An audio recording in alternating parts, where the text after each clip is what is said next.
Hello అండి రాహుల్ గారు. అండి.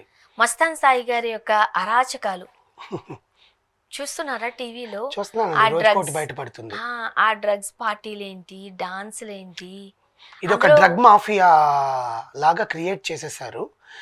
ఓపెన్‌గా మాట్లాడాలనుకుంటే అసలు 3 రోజుల నుంచి అసలు బీభత్సంగా ఏ న్యూస్ ఛానెల్ పెట్టినా మస్తాన్ సాయి డ్రగ్ రాకెట్, ఇప్పుడు కూడా Mastan Sai drug sketch, Lavanya leaks అని చెప్పి ఏవేవో మాట్లాడేస్తున్నారు. ముఖ్యంగా మనం మాట్లాడుకోవాల్సింది ఇక్కడ ఎన్ని కుటుంబాలు బలైనాయి అనేది. 3 రోజుల నుంచి మనం లావణ్య గారు అలాగా, శేఖర్ భాష గారు అలాగా, లేకపోతే సమ్ ఎక్స్ అలాగా, సమ్ వై అలాగా అని మాట్లాడుతున్నాను తప్ప, ఆయన తీసిన వీడియోల వల్ల ఎన్ని కుటుంబాలు ఇప్పుడు రోడ్డు మీదకి వస్తాయో తెలుసా? ఎంతమంది ఆడపిల్లల పేర్లు బయటకు వస్తాయి. పోలీసులు నిజంగా కరెక్ట్గా వ్యవహరిస్తే, నార్సింగ్ పోలీసులు ఎంతమంది బయటకు వస్తారు. ఫస్ట్ ఆఫ్ ఆల్ అసలు ఆయన అరెస్ట్ చేసి రిమాండ్కి పంపించారు. శేఖర్ భాష గారిని ఇంతవరకు ఎందుకు తీసుకోవట్లేదు? ఆడియో అంటే అట్లీస్ట్ ఒక విచారానికైనా పిలవాలి కదా, కేసులో ఉన్న వాళ్ళని. ఆయన ఏ న్యూస్ ఛానల్కైనా వచ్చి చెప్తున్నారు, మాట్లాడుతున్నారు, చేస్తున్నారు, కరెక్టే. నేను అనేది ఏంటంటే ఇతను తప్పు లేదు అని ప్రూవ్ చేసుకోవడానికి పోలీసుల దగ్గరికి వెళ్ళి విచారణ చేస్తే ఇతను కూడా క్లీన్ చిట్తో బయటకు వస్తాడు కదా. మీడియా ముందుకు వచ్చి లేకపోతే న్యూస్ ఛానల్స్కి వచ్చి ఆయనకుండే పలుకుబడితో మాట్లాడితే నువ్వు తప్పు చేయలేదని జనాలు నమ్మరు కదా. Because already there are the audio leaks. నువ్వెన్ని ఆడియో లీక్స్ చూపిస్తున్నావో అటుపక్కన పర్సన్ కూడా అన్ని ఆడియోస్ లీక్స్ చూపిస్తున్నారు. నువ్వు క్లీన్ చిట్గా బయట రావాలంటే పోలీసులు డిసైడ్ చేయాలి అతనికి దీనికి సంబంధం లేదు అని. ఇప్పటిదాకా పిలవట్లేదు అంటే ఏదైనా వెనకాల ఎవరో ఒకరు పెద్దవాళ్ళ హస్తం ఉన్నట్టే కదా. ఇప్పుడు ఈయన ఎట్లాగో అమ్మాయి గురించి మాట్లాడుతున్నాడు, వేరే వాళ్ళతో పెద్ద పెద్ద ఆఫీసర్లతో లింక్స్ ఉన్నాయి, అందుకని ఆ అమ్మాయిని ఇంతవరకు డ్రగ్స్ కేసులో అరెస్ట్ చేయలేదు. 8 కేసులు ఉన్న అమ్మాయి మీద. Yes, she has the cases.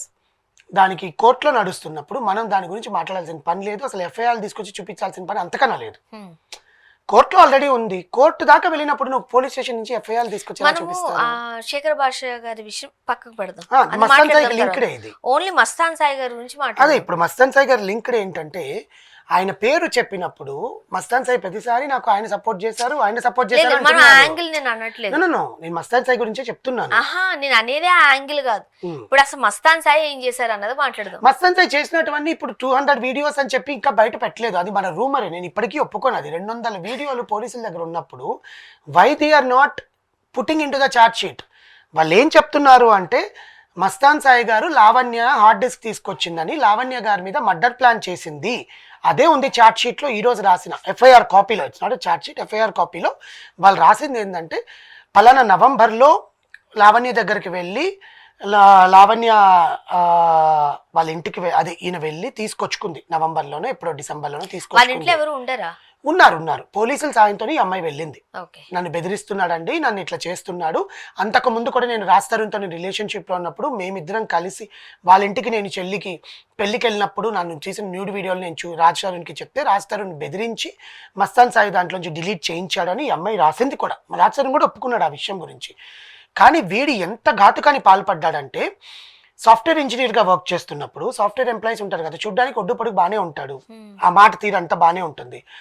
డబ్బు ఎక్కడి నుంచో వచ్చేది, వీడు సంపాదించుకున్న డబ్బు లేకపోతే ఇంకెక్కడ వెనకాల నుంచో.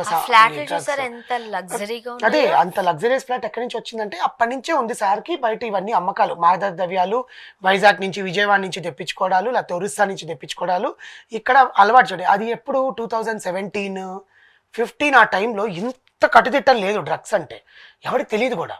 ఎక్కడో ఒక మూలకి వెళ్ళి ఏదో చేసుకునేవాళ్ళు.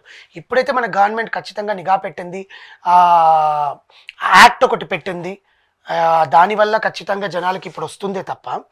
బట్ అప్పట్లో అవి లేవు కాబట్టి వాడు అప్పుడు డబ్బులు సంపాదించుకొని లగ్జరియస్ ఫ్లాట్స్ రెంట్కి తీసుకొని దాంట్లో అమ్మాయిల్ని పిలిచి విల్ స్పెండ్ ఏ పార్టీ, మనం ఈ పబ్స్కి వెళ్దాం, అక్కడికి వెళ్దాం. ఇప్పుడు ఏంటంటే పబ్స్కి కల్చర్ అంతా లగ్జరియస్ అనమాట. క్లాస్ ఏ పీపుల్ వెళ్తే పబ్కి వెళ్తే మన లగ్జరీ. సో అట్లా అమ్మాయిల్ని ట్రాప్ చేసి వాళ్ళకి డ్రగ్స్ అనేది అలవాటు చేయించి వాళ్ళతో వీడియోలు, సెక్షువల్గా వీడియోలు అంటే లైంగిక వేధింపులకు గురి చేసి వీడికి తెలియకుండా ఇంట్లో కెమెరా పెట్టి వీడియోలు తీసేసి వాళ్ళని బెదిరించడం. నువ్వు ఎప్పుడు కావాలంటే అప్పుడు రావాలి, ఏది కావాలంటే అది చెయ్యాలి, నువ్వు డబ్బులు తీసుకోరా, లేకపోతే నీకు వీడియో రిలీజ్ చేస్తా. ఇంటికి వెళ్ళి పేరెంట్స్తో చెప్పుకోలేరు. పేరెంట్స్తో చెప్తే నువ్వు అలాంటి వాడితో ఎందుకు తిరిగావని వీళ్ళే సూసైడ్ చేసుకునే దాఖలాలు కూడా ఉన్నాయంటే ఒక 2-3 అమ్మాయిలు ఈ అమ్మాయి చెప్తుంది. సో ఆ కేసుల మీద కూడా వీడి మీద అరెస్ట్ చేయాల్సినట్టు ఉంటుంది. ఇకపోతే ఇవన్నీ వర్కౌట్ కావట్లేదని చెప్పి పెద్ద పెద్ద ఆర్టిస్టుల వాళ్ళ కూతుర్లు ఫోన్లు ఉంటాయి కదా, హ్యాకింగ్, వాళ్ళ కూతురు ఫోన్ యాప్స్ ఉంటాయి కదండి, హ్యాకింగ్ యాప్స్ ఉంటాయి కదా. డార్క్ వెబ్కి వెళ్ళామంటే హ్యాకింగ్ యాప్స్ చాలా ఉంటాయి. డార్క్ వెబ్లో నుంచి ఆ హ్యాకింగ్ యాప్స్ తీసుకొని వీడు ట్రై చేశాడు. It's an illegal in India. దాని మీద అసలు వాడు కనీసం యావజ్జీవ కారాగార శిక్ష పడినా పెద్ద ప్రాబ్లం లేదు. ఎందుకంటే ఇట్స్ డార్క్ వెబ్లోకి వెళ్ళి నువ్వు హ్యాకింగ్ చేసావంటే ఇట్స్ ఇల్లీగల్. అలాంటిది నువ్వు ఇల్లీగల్గా అలాంటి హ్యాకింగ్ యాప్స్ తీసుకొచ్చి అలాంటి అమ్మాయిల్ని కానీ పెద్ద పెద్ద హీరోయిన్లు వాళ్ళ డాటర్స్ని, నిఖిల్ గారు అని ఇప్పుడు పోలీసులు అయితే ఇంకా బయట చెప్పలేదండి, బట్ బయట వినిపిస్తున్న పేర్లు నిఖిల్ గారు ప్రైవేట్ చాట్, ప్రైవేట్ వీడియోస్ కూడా దాంట్లో ఉన్నాయని. అసలు నువ్వేం చేయాలనుకుంటున్నావురా అంటే నాకేం లేదు, ఇవంతా నాకు సరదా, నాకు అదొక happiness, I want to be luxurious. ఇప్పుడు మస్తాన్ సాయి కాదు, మొన్నటి మనం మాట్లాడుకున్నాం, ఒక 2 టాటూలు వేసుకున్నాడు. ఏంటో ఒక 300 మంది అమ్మాయిల్ని, ప్రభాకర్ 333 కోట్లు సంపాదించాలి, 100 మందిని అమ్మాయిలతో వాడికి రిలేషన్ కావాలని ఒకడంటే వాళ్ళని గౌరవం కూడా మనం ఇవ్వకూడదు కూడా. ఇంకొకటి వచ్చి ఇంకోటి ఏదో చెప్తున్నాడు. అసలు ఒక 2 రోజుల నుంచి మనం టీవీ చూస్తుంటుంటే మనం ఎక్కడున్నాము అనే ఒక భయం. ఇప్పుడు నేను మాట్లాడుతున్నానంటే రాహుల్ నా కోసం ఏం ఆలోచిస్తున్నాడు, ఇతను ఏం మాట్లాడాలి, మన మైండ్ లో ఏం రన్ అవుతుంది, మన కళ్ళల్లో ఏం తిరుగుతుంది అనేది భయం కూడా ఉంటుంది. ఎంతవరకు వీళ్ళని నమ్మాలి, ఇప్పుడు ఏదో ఉంటది ఈ టాపిక్ మాట్లాడదామా, లేకపోతే ఎప్పుడైనా అట్లా లంచ్ అన్నారు అనుకోండి, వచ్చే పరిస్థితి లేదు. ఆడపిల్లలు ఏందండి, మొగాళ్ళు కూడా భయపడుతున్నారు వీనేం చేస్తాడని. ఇప్పుడు మొగాళ్ళ ఫోన్ కాల్ కూడా వాడి డేటా పెట్టుకొని ట్రాప్ చేస్తున్నాడంటే ఇంకా ఆలోచించండి. వాడి ఏం కావాలంటే నాకు లగ్జరీగా ఉండాలి, వాళ్ళని బెదిరిస్తే నాకు డబ్బులు వస్తాయి, ఉద్యోగం లేదు. నిన్న కూడా మనం కదా మాట్లాడుకున్నాము. ఒక రకంగా చెప్పాలంటే మస్తాన్ సాయి అట్లానే ఉన్నారు, ఆ పగడాల లక్ష్మి, పదాల లక్ష్మి గారు ఎవరు ఉన్నారు, ఆవిడ ఉన్నారు, చింటూ ఎవరు, ఇంకొక ఆయన ఉన్నారు. వీళ్ళందరూ ఏంటి సిసి కెమెరాలు ఎందరు తీసుకెళ్తారు, సినిమాలు చూసి ఇన్స్పైర్ అయ్యి, లేకపోతే మనం ఇప్పుడు తెలివి అనేది ఉంటది కదా బ్రెయిన్, తెలివి కదా ఇన్ని చేయడం, కిడ్నాప్ చేసేద్దాం అంతా, అదే అసలు ఇంకా చచ్చిపోతే వాళ్ళ మీదకి వెళ్ళిపోద్ది. ఇప్పుడు శేఖర్ భాషా గారికి ఏమైనా అయిందంటే మన అన్విత అలియాస్ లావణ్య మీదకి వెళ్ళిపోతుంది. మస్తాన్ బాయ్ ఇప్పుడు లావణ్యని ఏమైనా చేశాడంటే రాజ్ తరుణ్ మీదకి వెళ్ళిపోతుంది. అర్థమైందా మీకు? అందుకే కదా ముందు సీసీ కెమెరాలు టీవీలు అని పగలగొట్టింది. ముందు రాగానే వెయిట్ చేసి నిఘా పెట్టి వెళ్ళి గొంతు పట్టుకొని పైకి లేపుతుంటే ఇంట్లో ఉండే పని మనిషి ఆ బ్రదర్ వెళ్ళి వాడిని కొట్టి తల మీద ఏదో కొట్టి వాడిని పంపిస్తే హార్డ్ డిస్క్ లాక్కొని అమ్మాయి పోలీస్ స్టేషన్కి పరిగెత్తింది. అంత దీనమైన స్టేజ్కి అమ్మాయి నిజంగానే ఆ అమ్మాయి పాటికి అమ్మాయి బతుకుతోందండి. పోలీస్ ఎందుకురా బాబు ఇప్పటికే చాలా ఉన్నాయి నా నెత్తిన, నేనేదో నా బతుకుతాను కానీ ప్రూవ్ చేయాలి నా మీద డ్రగ్స్ అనేది ప్రూవ్ చేయాలని ప్రూవ్ చేసింది. చాలా ధైర్యంగా వెళ్ళారులే. కానీ లావణ్య గారు కూడా మనము ఒక ఆడియో విన్నప్పుడు, అది మనకు సోషల్ మీడియాలోనే దొరికింది. ఆడియో విన్నప్పుడు ఆమె రాజ్ తరుణ్ గారితో రిలేషన్ మెయింటైన్ చేశారు, మస్తాన్ సాయి గారితో రిలేషన్ ఉందని చెప్తూ ఉన్నారు. ఆ చింటూ గారు ఏ మాట పడితే ఆ మాట మాట్లాడుతుంటే మీ నవ్వుతుంది. ఇక్కడ ఎవ్వరిని అందరూ ఏంటంటే, నేను ఇప్పుడు ఒక మాట చెప్పాను, వీళ్ళది మాత్రమే తప్పు అనడానికి లేదు, అందరూ తప్పులు చేశారు.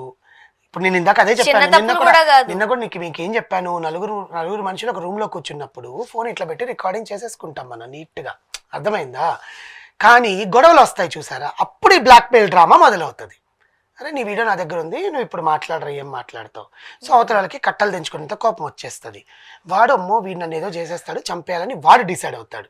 అది అమ్మాయి అయినా అబ్బాయి అయినా, మన గుట్టు బయట రట్టు చేసి నిన్ను పబ్లిక్ డ్యామేజ్ చేస్తాను అంటే వాడి మైండ్లో ఎన్ని నెగిటివ్ అన్నీ వచ్చేస్తాయి. పోలీస్ స్టేషన్కి వెళ్ళి కంప్లైంట్ ఇవ్వాలని ఉండదు, వెళ్తే మళ్ళీ నేను ఇరుక్కుంటానేమో, నా గుట్టు రట్టు అవుద్దేమో. అంటే ఇదంతా మస్తాన్ సాయి ఆడించిన డ్రగ్ మాఫియా అన్నమాట. ఇంట్లో ఎంతమంది సెలబ్రిటీస్ పేర్లు వస్తాయో తెలుసా అండి ఇప్పుడు బయటకి? అదే పోలీసులు హై ప్రొఫైల్స్ అని చెప్పి బయట పెట్టట్లేదా? పోలీస్ వ్యవస్థ ఎందుకు జాప్యం చేస్తుంది? ఓకే ఈ అమ్మాయి పెట్టిన కేసు ఏంటి, నన్ను చంపడానికి ప్రయత్నిస్తున్నాడు, దాని కోణంలో వీడిని లోపలేసేద్దాము, ఇది ఇక్కడితో సమాప్తం చేద్దాము అని అనుకుంటున్నారు. మీకు అర్థమైందా?